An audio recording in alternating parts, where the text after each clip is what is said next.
name's Lorraine. I'm 29 years old, and I looked at my finances at the beginning of the year and realized that I was $83,000 in debt, and I needed to do something about it immediately. Now, I didn't go to school or college, any of that, so why am I $36,000 in debt? Let me give you a quick breakdown. I know that is an absurd number. It is crazy to think of somebody being so young and having that much debt over their head, but I'm going to break down where that debt comes from. That brings my grand total to $32,177.72. Hi, my name is Chanel. I'm 24 years old. I work a full-time job and live at home with my parents, and I currently have $94,859.04 in debt. I know that is an absurd number. It is crazy to think of somebody being so young and having that much debt over their head, but I'm going to break down where that debt comes from. So I have a total of 3 student loans. The first one amounts to $27,505.09. The second one is $36,874.76. And the third one is $20,302.22. I also have credit card debt because I fell victim for many years to overconsumption and keeping up with the Joneses and just living way above my means. My credit card balance today is $10,176.97. So shout out to her, first of all, for doing this, for focusing on paying that debt down. I'll say this first and foremost. Most of her debt is student loan debt. Not to say that student loan debt is good. It's better than credit card debt. It's better than car note debt. It's better than a lot of other debts. So I'll give her that. I don't know what she went to school for. I don't know if she's working in her degree or her career field that she got a degree in. I don't know any of that. So she could just be paying down the debt for a student loan debt for a degree she's not using at all, which sucks, which a lot of people are in that position. I'll say that she is at least doing things that, personally speaking, I always advocate for. She's living at home. So that right there is already a A+ for her. I always say, if you're gonna be in a bunch of debt and you're trying to get out of it, live at home with your parents, live with some siblings, share a house with some roommates, 1, 2, 3, 4, however many. Be uncomfortable for a limited period of time to get yourself from underneath of that big amount of debt. So I'll give her credit for that. She's also accountable. She said that she was living above her means for years. She's young, so how many years she was living above her means, I don't know. That's how she got into the credit card debt. She's far from alone when it comes to being in that much debt. It sucks to be early in your life and have that much debt, especially from going to do something that was the right thing to do, like get a student loan or get a degree. Again, shout out to her for sharing it. I am 27 years old and I am $36,000 in debt. Now, I didn't go to school or college, any of that, so why am I $36,000 in debt? Let me give you a quick breakdown. Now, growing up, when I was 18, I got introduced to credit the wrong way. And as a kid, as an 18-year-old, not using their brain, I just swipe. I ended up going into collections. I'm currently paying it off. I was close to $15,000 in collections. I am down to $6,600. I have a auto loan that is $26,300. That's the biggest portion of my whole debt is the car. So I am focusing on trying to pay this damn car off. And the last portion is I did move to an apartment. So I do have, I went in and I kind of spent money on new sofas and a desk and stuff like that. I spent like $4,000. I owe $3,250, I believe, on that. So that sums up $36,000. Is it a healthy debt? Hell no. Anytime you owe money on a car is never healthy because it just depreciates. My collections, I think that's the only good thing, that I'm trying to pay everything off. That way my credit can continue to rise. I went from a 425 credit score to now I think I'm at 665 or something like that. But it was a mission. It was a mission. And you know, a lot of people need to understand that when you turn 18 and you get introduced to credit, man, don't OD it. Don't OD it, because I did, and I spent the last 3 years trying to fix it. Don't do it. This is why financial literacy is so important. And this is why, as people who, I don't have kids yet, but when I do, I'm going to hammer it into their head. Financial literacy. I'm going to show them the right way to handle things when it comes to finances, because I'm tired of hearing people say, oh, I was 18, or I was 19, or I was young, I didn't know any better. We should know better. I know, I get it. A lot of information wasn't available before like it is now. Even for me, when I was in college, when I first started college, YouTube was new. And I mean, books existed, don't get me wrong, but the ease of which you can get financial education was not there. So I get all that. That said, he said that his biggest bad debt is his car. While I would normally agree with that, I would say the biggest bad debt he has here is his furniture. I know it's a lot lower amount, but to take out debt to buy furniture when you're already in debt and you were in collections and you're still in collections working your way out of that is wild to me. Absolutely wild. Sleep on the floor, sleep on an air mattress. Go get some secondhand furniture from Goodwill. Why are you going into debt for some nice furniture when you're already in debt and you're already in collections? To me, that's crazy. And that just goes to show me that while he is doing the right thing to work out of collections and paying that off, his mindset that he just talked about may not be there yet. Because if I was in his position with my current mindset, I'm not buying furniture unless I have the cash to do it. And even then, I still probably wouldn't. I use that cash to pay my debt off. That's just me. You know, another thing that's an issue here, whenever you get a loan, let's go to the second worst debt he has, in my opinion, which is the car. He said his credit score used to be in the 400 somethings. I'm assuming he got his car back when his credit score was still in the 400 somethings. That means he was a very, very subprime borrower, meaning his credit score was below a certain threshold. What happens when you're a very subprime borrower? The interest rates that you get are much higher. So the car that he purchased using financing, he has to pay a higher interest rate on than someone like me because he was a subprime borrower. So it just goes to show you how all this snowballs on itself. I used to be a person who I'd always give people crap for taking out car loans. I'm like, dude, just buy a bucket. But I understand that I'm starting to change my perspective on that a bit. But with that being said, I don't know what kind of car he has. He only has $36,000 in debt, which 10,000 of that I think he said was credit card debt. And he paid a lot of that off, and some of that's in collections. But yeah, anyways, with that being said, man, yeah, furniture was a bad move, in my opinion. Let me know what you think. My name's Lorraine. I'm 29 years old, and I looked at my finances at the beginning of the year and realized that I was $83,000 in debt, and I needed to do something about it immediately. So I'm just going to be really open and honest about my total amounts of debt, and here is a debt breakdown. Since the beginning of the year, I have paid off close to $13,000, so I'm sitting at about $71,000 of debt right now, and I'm about to make $1,000 payment towards my car.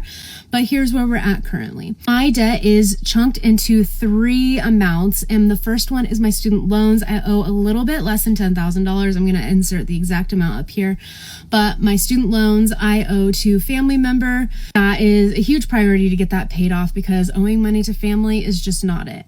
My second debt is the solar panels that are on my house. I think I owe around $25,000 on that. And then the last one is my car, which I owe a little over $35,000 on. I have thought about selling this car because that is a huge chunk of my debt. However, I am a single mom and I have 2 small children. And so having a safe, reliable car does give me a lot of peace of mind. So I think that I'm just going to work really hard to pay it off, and then I'm going to keep it until it dies. Like, I can't fix it anymore. Like, I'm keeping this thing forever. So even though I'm $71,000 in debt still, I am really proud of the progress that I've made. I paid off my divorce earlier this year. I've paid off other credit cards last year.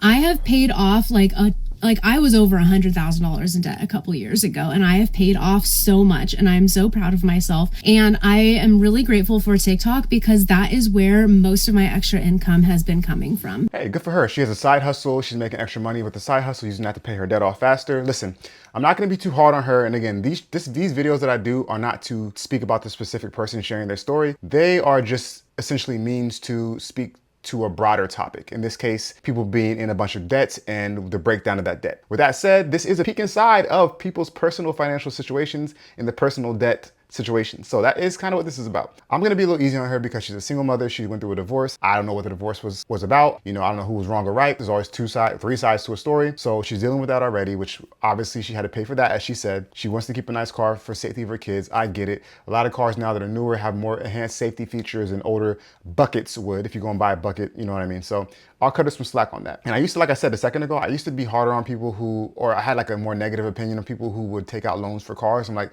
why are you taking out a loan on a car? Why are you buying such an expensive car? Then I realized I had to do a little research, and I found that in my mind, I thought people were all buying not Bentleys. I thought people were all buying like Mercedes C-classes and Audis and BMWs, you know, all these hot Range Rovers, all these very, very expensive luxury cars. But come to find out, that's really not the case. So this is an article from Experian, and Experian is saying that in Q1 of this year, auto loan payments averaged $745 per month, which to me is wild. That's for new cars. And for used cars, $521 per month, which is still wild. I was like, dude, what kind of cars are these people buying? I just said, are they buying really heavy, high-class cars? If you look at it, for the new cars, the average loan amount is $41,720, and for used cars, $26,144. So I'm like, okay, do they have to buy a car that's $41,000? Can they not get a cheaper car? Which the answer is yes, they can get one for $26,000. Me personally, I'm not ever buying a new car unless I'm just balling out of control. I'm gonna get a certified pre-owned car and pay half the amount or close to it, as you can see. So I was like, okay, so what are these cars that people are buying? What are they? So I had to do some research on that too. So I already kind of knew this. Actually, I already did know this. The most popular type of car, in this case it's not a car, is a truck. Pickup trucks are the most popular and most commonly bought vehicles in the United States, followed by SUVs and crossovers specifically, and then sedans, specifically Toyota Camrys, which I'm a huge fan of. I have a Toyota Camry certified pre-owned, got it in 2016. It was a 2012 model, still ride it to this day, and it's been through hell. That being said, what's the average cost of the base model Ford F-150, which they say the F-Series is the most popular, followed by the Chevrolet and the Silverado? So apparently, according to AI, according to Google, the least expensive new Ford F-Series truck is the Ford F-150 XL with the starting MSRP of around $38,000. This is called $40,000, okay? And they're saying that really what happens is people go the trim up. So they're not really getting that really base model trim for 38. They're going to model or a trim package up. So obviously that kind of is in line with what we just saw, the $41,000 for a new vehicle. So with that said, from looking at this image, she looks like she's sitting in some kind of SUV-ish looking thing, crossover-ish thing. And listen, my sister, she said the same thing to me because she bought a Toyota 4Runner, I believe, a brand new Toyota 4Runner. Thing is nice, but she paid like 40-something thousand for it. And she had a kid not too long ago, and she said one of the reasons why she wanted it is for the safety features. So how can I, as an uncle, give her too much crap for that and argue against that? It's kind of hard to do it. From a financial perspective, I'm like, hey, sis, why don't you get something that's more affordable? Why don't you get something that's maybe certified pre-owned? She still could have done that instead of getting a brand new one, but whatever, I'm the brother, right? Just play my place. But it's like, there are ways to reduce that expense because a bulk of people's debts, as you can see from these videos and just from people you know probably, is going to be their car debt. It's going to be their student loan debt followed by their car notes, most likely. Oh, and lastly, I ignored this because I was thinking about the car note. These solar panels, don't get me started. The second property that I ever purchased in my life was with a group of friends. It was 4 of us at the time. It's just me that owns it now. When we bought it, one of my friends, he was so into solar panels, so into solar, and he pretty much forced us to get solar panels on all the homes we bought. If it had been up to me, I would never have done that. I'm not a fan of them. That's not for this video, but to see 30-something thousand, he said 27 or $30,000 worth of debt for the solar panels, I would never do that ever on my own accord. So if she can get out of that, I will get out of that quick, fast, and in a hurry. That's just my personal opinion. That's it. I might hurt my own feelings here, but it's time to sit down and see how much debt I truly have. Today, we're going to go through each account that I have, what my balance is, what the interest rate is, and total it all up. My first card is the Citi Diamond Preferred card. This card has a balance of $1,965.31 and has my highest interest rate at 29.49%. My second card is going to be the Capital One Venture card. This one has a balance of $7,010.19 and another high up there, but slightly less interest rate at 29.24%. Next, we have my second Capital One card. This is the Capital One Cashback card with a balance of $5,299.87 with an interest rate of 24.05%. My fourth card is a Discover It card. This card has a balance of $5,439.72 and an interest rate of 25.24%. Then I have a second Discover It card. This one's actually on a hardship plan already. I have a reduced interest rate of 9.99% for a year, so I just can't use the card, but the account's still open.